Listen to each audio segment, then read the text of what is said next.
বঙ্গোপসাগরে সৃষ্ট নিম্নচাপটি বর্তমানে স্থল গভীর নিম্নচাপ হিসেবে যশোরে অবস্থান করছে। এর প্রভাবে রাজধানী সহ দেশের বিভিন্ন স্থান এবং চট্টগ্রাম, কক্সবাজার ও কুতুবদিয়া সহ উপকূলীয় জেলায় ভারী বৃষ্টিপাত হচ্ছে।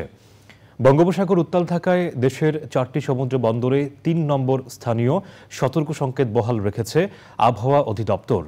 বিরূপ আবহাওয়ায় সাগর থেকে তীরে ফিরতে পারেনি কক্সবাজার ও হাতিয়ার 3টি ট্রলার। কক্সবাজার ও নোয়াখালীর প্রতিনিধির পাঠানো তথ্য ও ভিডিও চিত্রে জান্নাতুল বাকেয়া কেকার রিপোর্ট। বুধবার দেশের দক্ষিণ পূর্ব ও উত্তর পূর্ব বঙ্গোপসাগরে সৃষ্টি হয় একটি লঘুচাপ। পর্যায়ক্রমে তা নিম্নচাপে পরিণত হয়ে 13 সেপ্টেম্বর মধ্যরাতে উপকূল অতিক্রম করে গভীর স্থল নিম্নচাপ হিসেবে অবস্থান করে প্রায় সারা দেশেই ভারী বৃষ্টিপাত হচ্ছে। আবহাওয়া অফিস ও পানি উন্নয়ন বোর্ডের পূর্বাভাস অনুযায়ী শনিবার সকাল 6টা পর্যন্ত 24 ঘণ্টায় কুতুবদিয়ায় সর্বোচ্চ 273 মিলিমিটার, কক্সবাজারে দ্বিতীয় সর্বোচ্চ 225 এবং চট্টগ্রামে 203 মিলিমিটার বৃষ্টিপাত হয়েছে।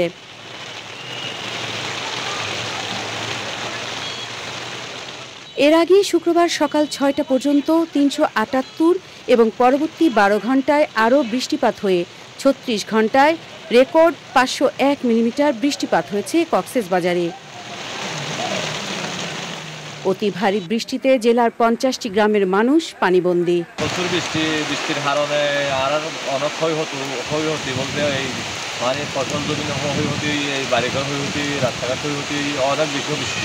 প্রচুর বৃষ্টি, আমরা ঘর থেকে বাইরে হতে পারিনি। অনেক বৃষ্টি, আমরা ঘর থেকে বাইরে হতে পারিনি। বৃষ্টির সাথে ঝোড়ো ও দমকা হাওয়ায় কক্সবাজার উপকূলে 6টি মাছ ধরার ট্রলার ডুবে গেছে। এ পর্যন্ত 3 জেলের মরদেহ উদ্ধার করা হয়েছে, নিখোঁজ অনেকে। সকালে পানি জমলে রাস্তায় মানে যার মানে বড় ধরনের বিল্ডিং আছে তার কাছে আছে নিজে। এখন আমরা আশ্রয় দিচ্ছি, বাড়ি গেলে রান্না করতে পারতেছে না, চুলার মধ্যে পানি ঢুকে গেছে।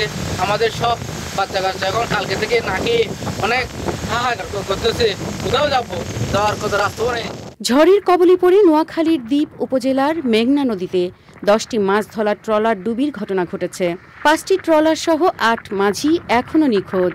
এইবারের পানিটা খুব বেশি, অন্যান্য অতি নিকটে এ ধরনের বন্যা এবং বাড়ি বর্ষণ হয়নি। এবার যেটা দেখলাম এটা অস্বাভাবিক পানি।